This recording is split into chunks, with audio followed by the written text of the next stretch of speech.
স্বাগতম সবাইকে টুম্পার শখের রান্নাঘরে।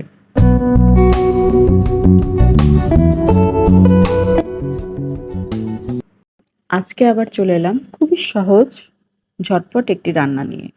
কথা না বাড়িয়ে চলুন আজকের রান্নাটি শুরু করি।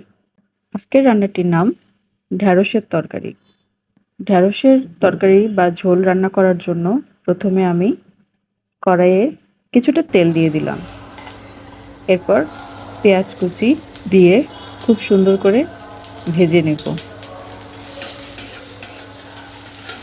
এর মধ্যে এখন একটু পানি দিয়ে দিলাম এবং পানি দিয়ে আমি কিছু গুঁড়া মশলা অ্যাড করে নেব।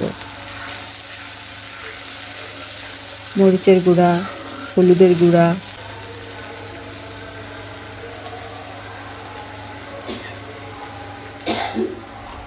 জিরার গুঁড়া,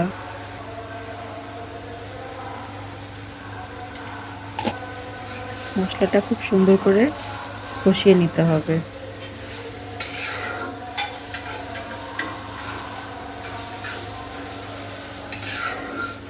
এখন কিছুটা কাসুরি মেথি দিয়ে দিলাম। কাসুরি মেথিটা দিলে খুব সুন্দর একটা ঘ্রাণ বের হবে।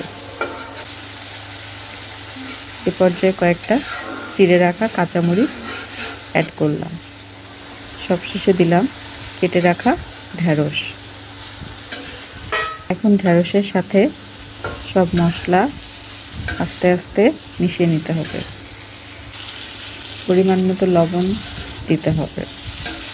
এই রান্নাটিতে খুব বেশি উপকরণ লাগে না বা খুব বেশি সময়ও লাগে না, খুব তাড়াতাড়ি রান্নাটি করা যায়, কিন্তু খেতে একদম অতুলনীয় হয়।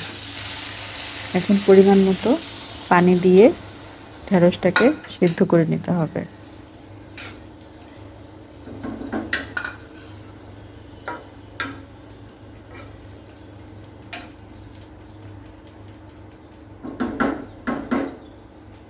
ঢ্যাঁড়সটা সিদ্ধ হওয়ার জন্য অপেক্ষা করছি।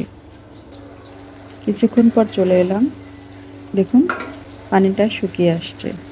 এই পর্যায়ে আমি একটু গরম মশলা অ্যাড করলাম।